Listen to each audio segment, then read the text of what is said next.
In this video, I'm going to be going over 3 monthly dividend ETFs. I'm going to be going over their investment methodology and what they hold, a bit about how they operate.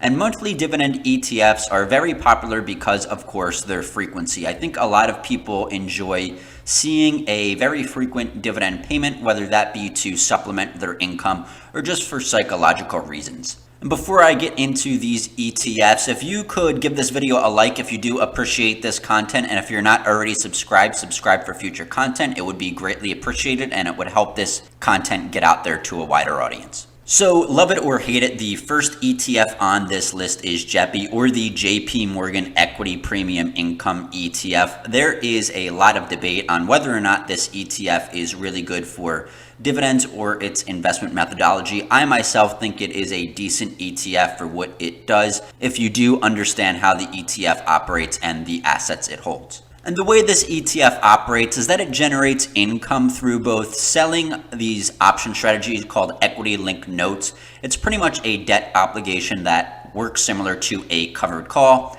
And then it also receives dividends through investing in US large cap stocks, seeking to deliver a monthly income stream from associated option premiums and stock dividends. So again, it receives income through two sources, options premium and stocks dividends, and it also constructs a diversified low volatility equity portfolio through proprietary research designed to identify over and undervalued stocks with attractive risk and return characteristics.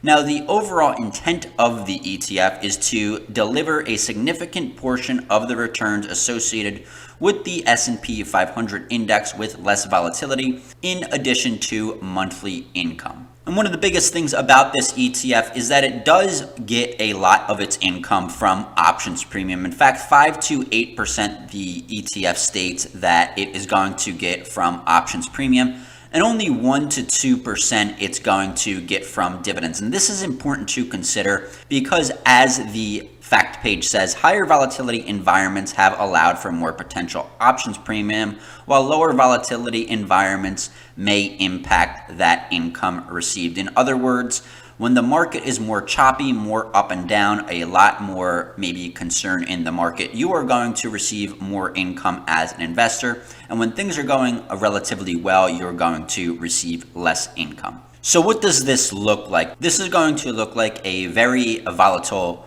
dividend payment that you're going to be receiving. So if you look at the effective date, every single month you are getting a payment, and then we go over to the cash amount column, and you do see a very volatile changing payment over time. So as an income investor, if you're really using this ETF to live off of, maybe this ETF might not be for you because you can't exactly forecast how much you're going to be getting paid every single month, because it is going to change based on the volatility of the market. Now, if you're an investor that maybe you can forecast pretty well your expenses and you understand that this ETF is going to pay a minimum dividend yield of 5%, and you keep your income below that, maybe you can forecast that this ETF will always cover your expenses. But if you're going to rely on this ETF every single month, a certain percentage, that is just not going to work out for you.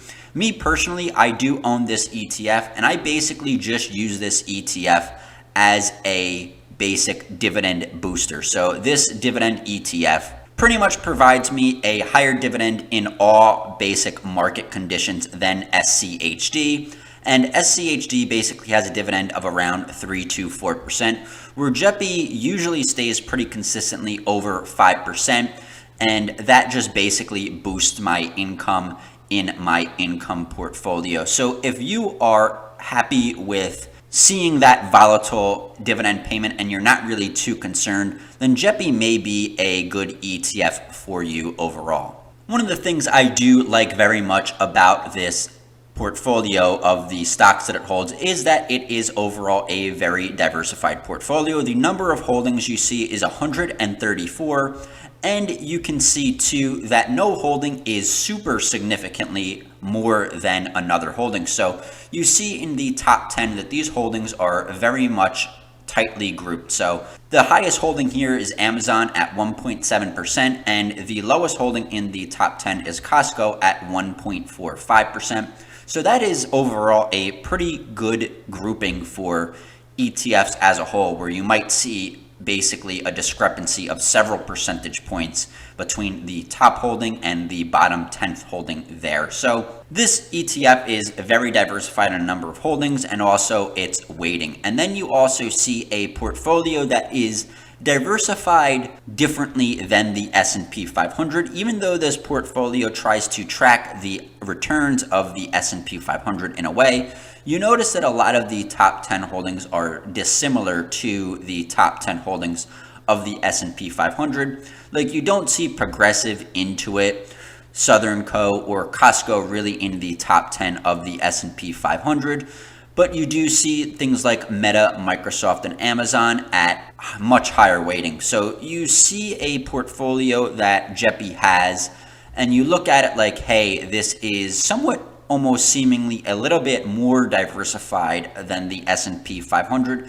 Even though the number of holdings are less, its weightings are completely different, and its holdings overall are basically not in line with the S&P 500. So if you're looking for an ETF that gives you high income and diversifies away from the overall market, JEPI could definitely be a choice to consider. So the second ETF on this list is DIVO. Now, DIVO is also a pretty popular dividend ETF. It is the Amplify CWP Enhanced Dividend Income ETF. It is comprised of a portfolio of high-quality dividend-oriented stocks, and then it sells covered calls on those individual stocks.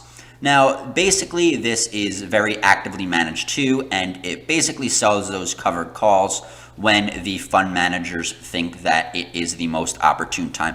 A negative of this ETF is its expense ratio. This ETF operates somewhat similar in a way to JEPI, but its expense ratio is a bit higher. It has an expense ratio of 0.56%, which is on the higher side. And unfortunately, this ETF is a little bit less diversified than JEPI with only 40 holdings, but its stocks that it holds are very good stocks overall, and it operates in a similar way in that it seeks to lower volatility. Dividend and option income may provide lower share price volatility versus the overall market during times of broad-based market declines. So as stated before, this ETF gets its income from options and then also its dividends. Now, unlike JEPI that only receives 1 to 2% of its income from dividends, this ETF gets about 2 to 3% from dividend income and 2 to 4% from options premium. And now this is going to provide somewhat similar things to JEPI in regard to the volatility of the dividend payment. But because it only is receiving 2 to 4% of its income from options premium through those covered calls, it is going to provide at the same time a less volatile dividend payment than JEPI. Now, if you are buying this ETF, an important thing to consider is that the dividend yield will be lower than JEPI. JEPI is designed to provide quite a bit higher yield than DIVO, and the dividend yield for DIVO is currently at 4.83%. Now, this is going to change, of course, based on market volatility. And going back to the volatility of these dividend payments, if we look at the cash amount column here, you definitely see volatility in the dividend payment. But if you notice, it is not as extreme as JEPI. With this ETF, you can pretty much forecast pretty well what the dividend payment that you're going to be receiving in within a penny or two, unlike JEPI, which may have swings of 5 to 10 cents per share that you're going to be receiving in dividends. So a good thing again about this ETF is that it is definitely more easy to forecast over JEPI due to its less income from options premium. Now, looking a bit further into the holdings of this ETF, a thing that I don't like about this fund detail is that it is not really transparent of its holdings. It says there's 40 holdings here, and I guess you can say that it does have 40 holdings. But if you look at the holdings, there are quite a few individual stocks that it holds, and a number of these holdings are these covered calls that it holds. So it's saying it has 40 holdings, and as an investor, you might think it is holding 40 individual companies, but it is including these covered calls in those holdings, which I don't think is very transparent. They can definitely provide a better way of explaining that. Because if you look at the fact sheet, it says the number of equity holdings is 26, and I wish they showed that on the main page instead of just showing how many holdings in total, because as an investor you think it is holding a lot more stock. So this ETF is even less diversified than you would think, although this ETF still does have some quality holdings in its top 10, and these holdings are pretty much tightly grouped too, with only about a 1% difference in the top first holding and the bottom 10th holding here. So you have a very quality list of stocks here overall, and based on this list, despite the lack of huge diversification, I think that you will be overall fine. You see Microsoft, Home Depot, United Healthcare, Caterpillar, Visa, Walmart, Goldman Sachs, Procter & Gamble, Chevron, and McDonald's. These are all very much quality stocks in their own right, so I don't see too much of a problem there. And the third ETF, and I thought I would switch it up a little bit because many people don't like covered call strategies. I thought I'd give you an alternative of a conventional dividend ETF, and this is the Invesco High Yield Equity Dividend Achievers ETF. And this has a ticker symbol of PEY. And this ETF has a pretty simple investment strategy that provides a high dividend yield, but also with the possibility of some dividend growth over time. So this ETF invests based on an index that is comprised of 50 stocks, selected principally on the basis of dividend yield and consistent growth in dividends.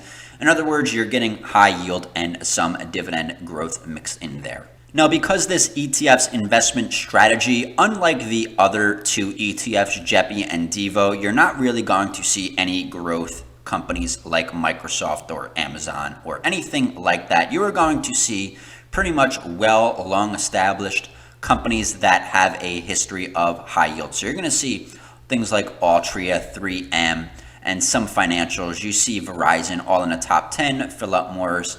You're going to definitely see that all of these companies have been around a very long time and are pretty much all at the end of their growth cycle, and they have transitioned to pretty much taking all of their income and instead of basically reinvesting it into the company, just giving that income out as a dividend to investors. Now, despite the investment methodology of this ETF, you still do see some dividend volatility. You have a dividend yield of around 4.19% currently, which is somewhat similar to DIVO. It is still the lowest on that list.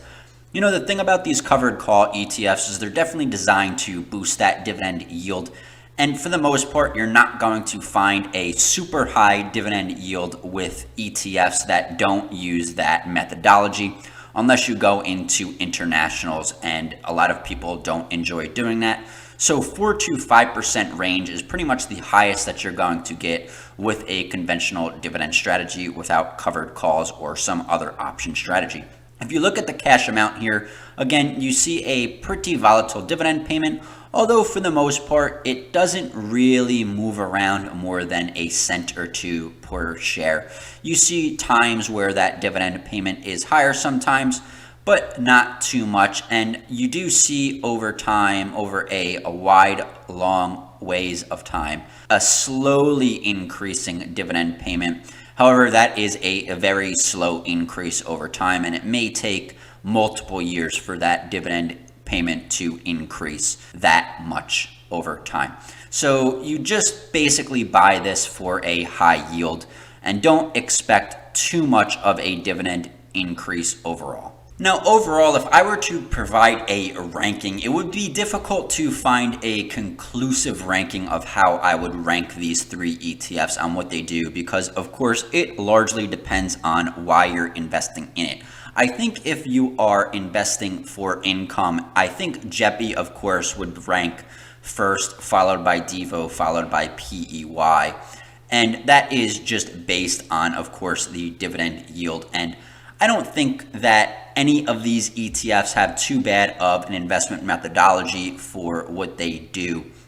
Now, if you're investing for growth, I would say it would be probably DIVO, JEPI, followed by PEY as a very close second and third place. I definitely think that DIVO probably does have a little bit more capital appreciation potential than JEPI or PEY. So again, if you did like this content, leave this video a like to get this content out there. And if you're not already subscribed, please do subscribe for future content. It would be greatly appreciated, and I will see you all in the next video.